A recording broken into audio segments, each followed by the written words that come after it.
It is the most celebrated locomotive ever built. 1.2 million pounds of steel, worshipped like an American titan and believed to be unbreakable.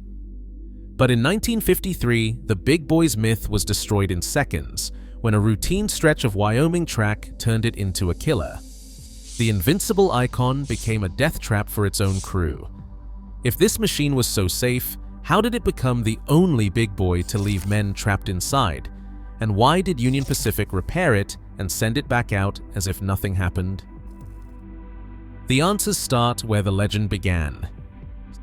Steel, heat, and pressure. These were the building blocks behind Union Pacific's most ambitious creation. The big boy stretched 132 feet from coupler to coupler, longer than 3 city buses parked end to end. Each one weighed nearly 1.2 million pounds in working order, a figure that defies easy comparison. That is 600 tons of mass rolling on 16 driving wheels, with a tender behind it loaded with 30 tons of coal and 24,000 gallons of water. Inside the boiler, 300 pounds per square inch of superheated steam waited behind thick steel walls, ready to be unleashed at the engineer's command. The numbers alone seem impossible. 6,000 horsepower, enough force to haul a freight train of 60 cars up the steepest grades in the Rockies without a second engine. The diameter of each driving wheel was 68 inches. The articulated frame, split into 2 engine units, allowed the big boy to snake through mountain curves that would cripple a lesser locomotive. Every inch of the machine was designed for brute endurance. The boiler itself measured over 22 feet from side to side, with a firebox big enough to roast a steer. When the stoker fed coal into the flames, the roar could be heard for miles across the Wyoming plains. But the true power of the big boy was hidden in the pressure it contained.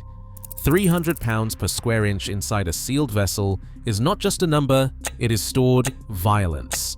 The kind that can lift a train over a mountain, or, if released by accident, flatten everything nearby. The engineers who built it understood this balance. They gave the big boy a rigid wheelbase to keep it steady at speed and a low center of gravity to fight the urge to tip. On paper, it was almost invulnerable. The calculations on the builder's card, weight, length, pressure, horsepower, read like a formula for immortality. This was the anatomy of a legend, a machine that seemed to defy the laws of physics, trusted by crews who believed nothing could shake it. But every measurement, every ton, every pound of steam was governed by rules that could not be bent. The numbers that built the myth would also dictate its destruction. To the men who ran them, the big boys were more than machines. They were legends. Crews stepped into the cab with a sense of pride. Piloting the largest and most powerful steam locomotive in the world was a badge of honor. Railway magazines called them giants, and stories passed from one crew to the next painted the big boy as the mountain conqueror, the unsinkable ship of the rails. The articulated frame, the deep-throated whistle, the way it glided over rough track, all of it fed a belief that this engine was untouchable. Engineers spoke of the ride, smooth, steady, almost gentle even at speed. Firemen told new hires that nothing could rattle a big boy, not even the worst grades in Wyoming. The myth grew with each uneventful run, each winter storm crossed without a slip. Photographs from the post-war years show crews posing proudly beside their engine, faces streaked with coal dust but eyes shining. The big boy was a symbol of American strength, a machine that made its own weather and answered to no one but the timetable. Railfan magazines and local newspapers gave the class a kind of celebrity. Whenever a big boy steamed through a small town, people gathered at the crossing just to watch it pass. Children counted the wheels, parents marveled at the size, and old-timers swore there would never be another like it. The engine's name became shorthand for the best that American industry could build. Inside the cab, the sense of safety was almost superstitious. The engineer's seat was perched high above the rails, surrounded by steel and glass. The fireman tended his roaring furnace, trusting the boiler and the pressure gauge. The brakeman, usually stationed further back, sometimes rode up front for the company and the view. They joked about the big boy being too heavy to derail, too strong to brake. Accidents happened to smaller engines, to the unlucky or the careless, but not to the king of the mountain. Years of routine, thousands of uneventful miles, dulled the sense of risk. The danger was always there, buried under layers of steel and routine. But the myth was a comfort, and it was easy to believe. In the shadow of the big boy, even the men who knew its power best could forget that nothing on rails is truly invincible. A switch is a simple device. Two rails move, guiding a train from one track to another. But that simplicity hides a deadly limit. Every switch on a railroad is rated for a certain speed, usually much lower than the main line. On April 27, 1953, the turnout at Red Desert Siding was rated for 15 miles per hour. That figure was not chosen at random. It came from the curve's geometry, the angle of the frog, the radius of the diverging track, the length of the lead. Above that speed, the laws of physics start to take over. The rails cannot hold a heavy train in a tight curve. The flanges on the wheels, designed to keep the locomotive on the track, begin to ride up and over the steel. Big Boy 4005 was pulling 62 loaded freight cars, running close to 50 miles per hour. The engineer had no reason to expect anything but clear track ahead. At that speed, the locomotive's 1.2 million pounds of mass carried a momentum that could not be checked in a few seconds or a few hundred feet.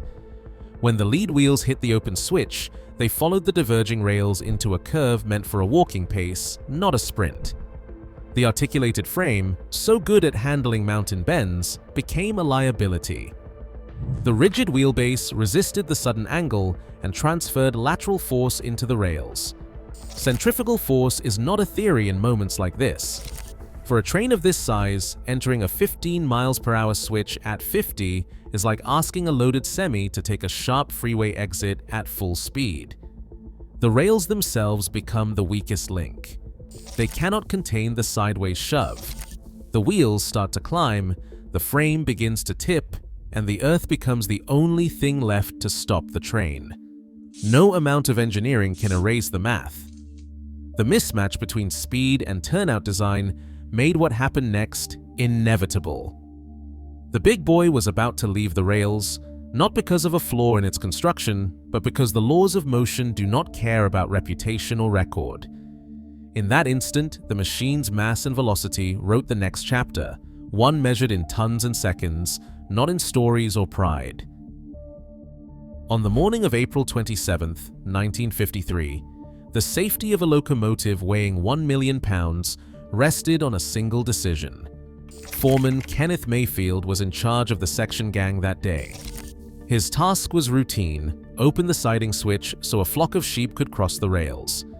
Instead of handling the lever himself, he handed the responsibility to Ralph Vicente, a new hire with just 1 hour and 20 minutes of experience on the job. Vicente spoke little English. He received a quick demonstration, a few hand signals, and then stood alone beside the switch as Mayfield walked away, leaving him 300 yards behind. There was no backup, no second set of eyes to check the position. The only safeguard was a block signal meant to alert oncoming trains if the switch was open. With the language barrier and the pressure of a first day, Vicente's understanding of the procedure was uncertain. Later at the inquest, he needed an interpreter to explain his actions. He insisted that Mayfield had left the switch open after showing him how it worked. Mayfield denied this. Their stories contradicted each other, but neither could change what happened next. The coroner's jury looked past the technicalities. Their verdict was blunt. Mayfield had shown poor judgment by leaving an inexperienced, barely trained worker in control of a critical safety device. They called it negligent supervision. Vicente was blamed for failing to reset the switch.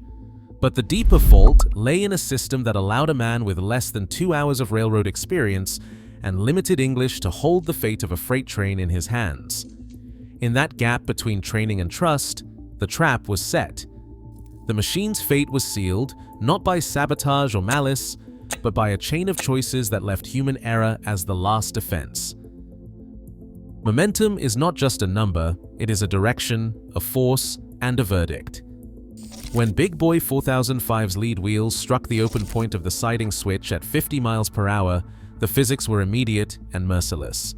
The rails tried to guide the engine into a sharp curve, but the locomotive's rigid wheelbase and immense weight fought back.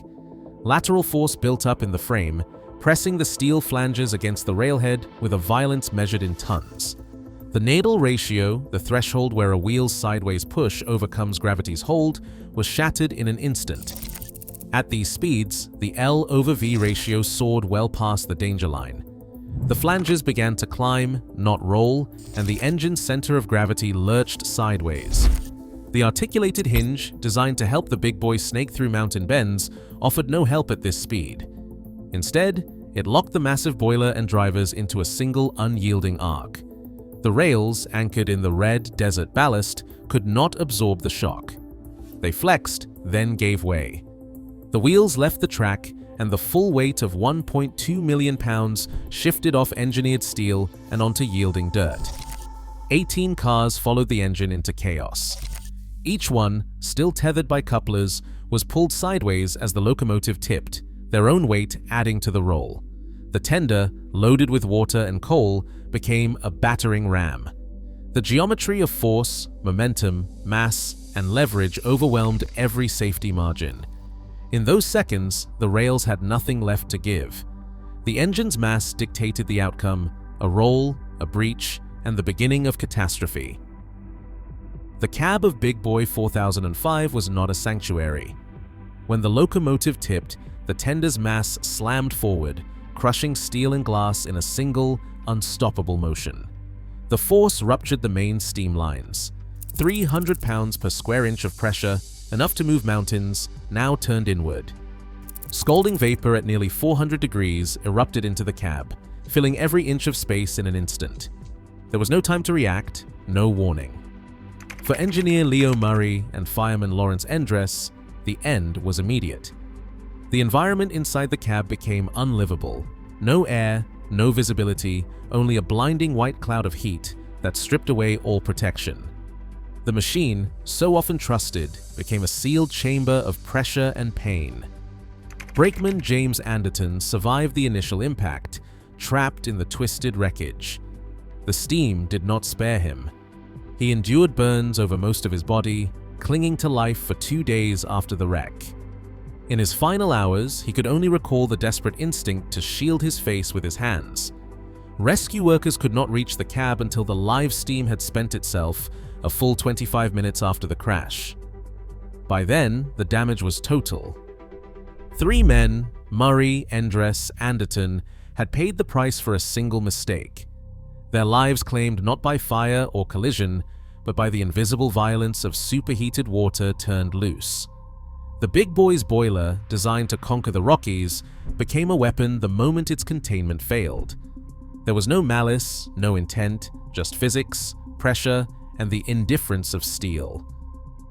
Track crews arrived before the steam had even cooled. Union Pacific's dispatchers demanded the line be reopened as quickly as possible. Every hour meant backed-up freight stretching for miles. Recovery began with cranes brought in from Cheyenne and Rawlins, their booms straining to lift the twisted remains of 4005 and the derailed cars. The ground was torn up, rails bent into useless arcs. Workers laid down a temporary bypass, a shoofly track, skirting the wreck.